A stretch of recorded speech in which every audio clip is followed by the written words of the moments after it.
Assalamualaikum warahmatullahi wabarakatuh. Hai teman-teman, perkenalkan nama saya Nurianti Ramadhani, NIM 0503193199. Saya dari PS5C, Fakultas Ekonomi dan Bisnis Islam. Nama dosen Asra Idriansa Purba, SPD MAK CTA. Baiklah, di sini saya akan menjelaskan materi pertemuan ke-13 yang dimana judulnya itu anggaran investasi. Nah, teman-teman tahu tidak anggaran investasi itu apa?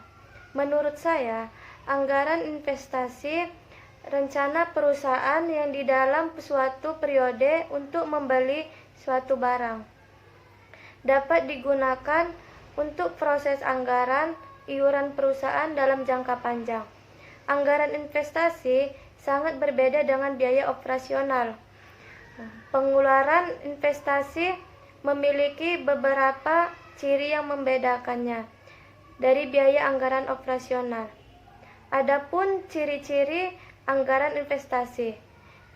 Yang pertama itu, dana yang dikeluarkan akan terikat dalam jangka panjang. Yang kedua, investasi memerlukan dana yang besar. Yang ketiga, investasi yang dilakukan menyangkut harapan terhadap hasil penjualan. Yang keempat, kesalahan dalam pengambilan keputusan investasi akan berakibat jangka panjang.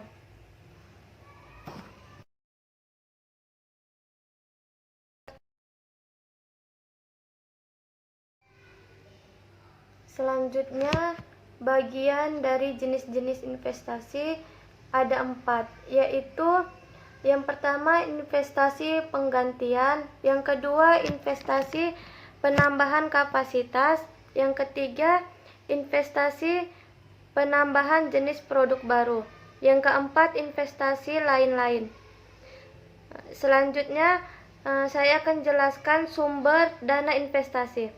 Secara umum terdapat 2 sumber dana yang dapat digunakan oleh perusahaan untuk membiayai investasinya, yaitu yang pertama sumber dana internal, di mana sumber dana yang berasal dari dalam perusahaan sendiri. Sumber dari internal berasal dari beberapa sumber, yaitu ada setoran modal pemilik, ada laba ditahan, dan cadangan-cadangan. Yang kedua, sumber dana eksternal, yaitu sumber dana yang berasal dari luar perusahaan. Sumber dana eksternal ini dapat berwujud dalam berbagai bentuk seperti itu ada kredit bank, obligasi, leasing, dan lain-lain. Selanjutnya saya akan menjelaskan menilai kelayakan investasi. Terdapat 2 hal yang perlu diperhatikan pada saat membuat anggaran investasi, yaitu yang pertama itu arus kas keluar, yang kedua aliran kas masuk bersih tahunan. Setelah diketahui arus kas keluar bersih dan arus kas masuk bersih dari investasi baru, maka perusahaan dapat melakukan penilaian kelayakan investasi tersebut. Terdapat beberapa metode yang dapat digunakan untuk menilai investasi. Dengan metode tersebut, yang pertama itu metode payback period, adalah metode penilaian kelayakan investasi bagi yang menggunakan panjangnya waktu yang diperlukan agar dana yang diperlukan untuk investasi dapat kembali seluruhnya. Dalam periode payback dalam tahun dapat dilihat dengan rumus investasi kas bersih atau arus kas masuk bersih tahunan. Contohnya, PT X berencana investasi untuk ganti mesin lama. Perusahaan memiliki 2 pilihan.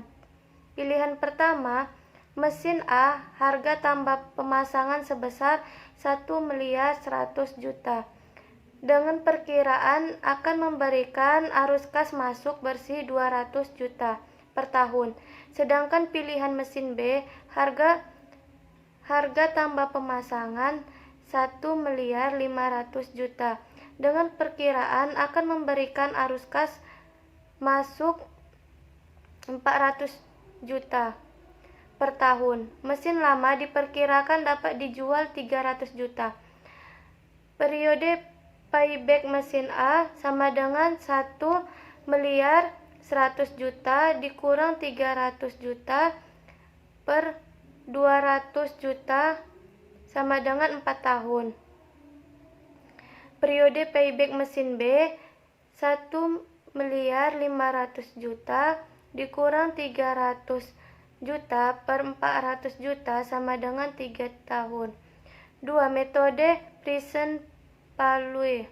Metode penilaian yang dipergunakan proket yang telah disektorkan atas biaya modal yang diinginkan sebagai dasar penilaian investasi.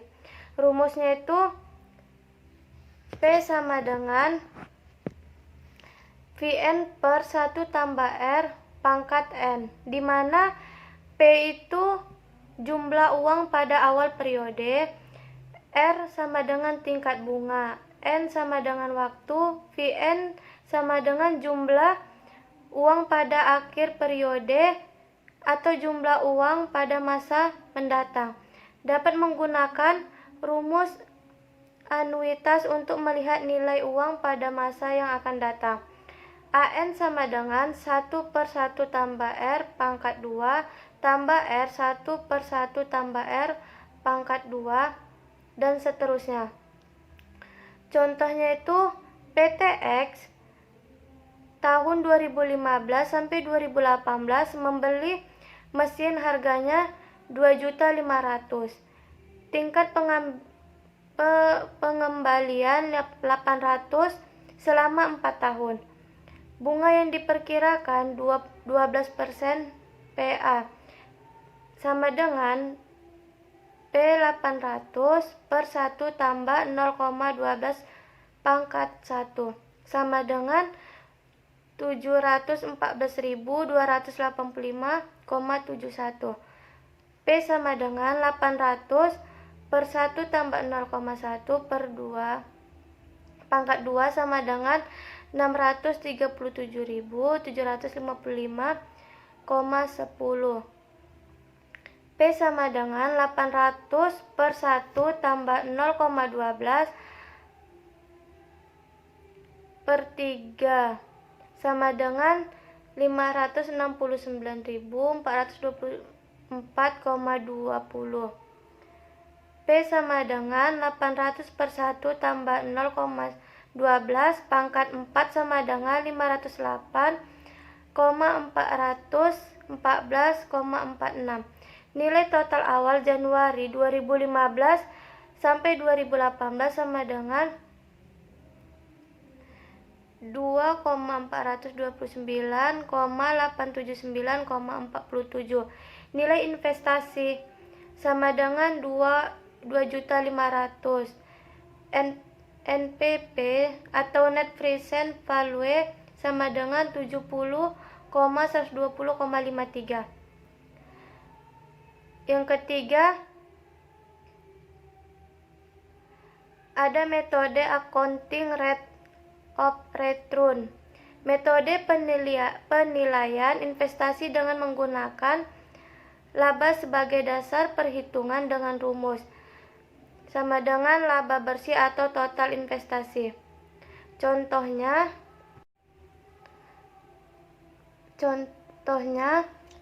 PTX berencana membuat produk baru dengan membeli mesin dengan dua pilihan. Mesin A seharga 2.500.000 juta dengan mesin B seharga 300 miliar.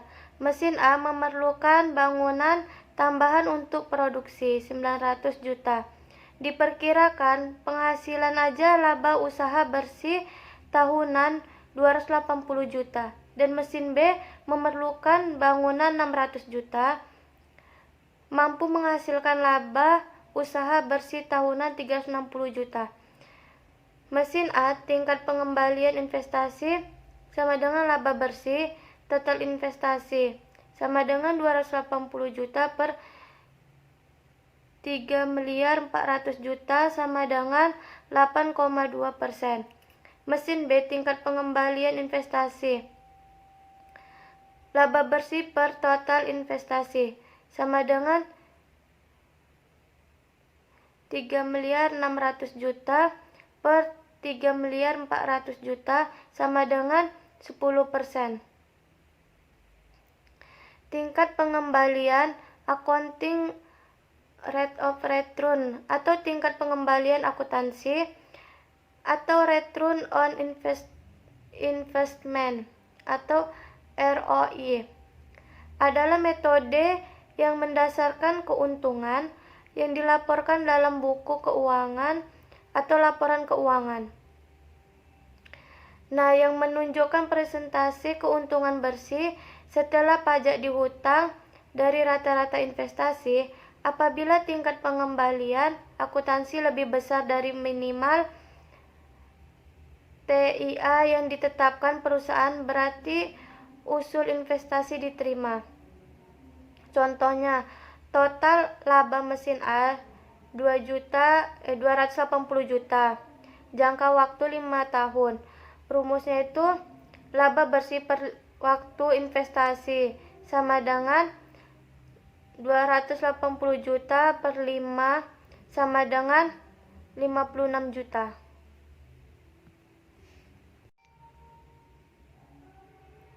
Sekian dari penjelasan yang saya sampaikan.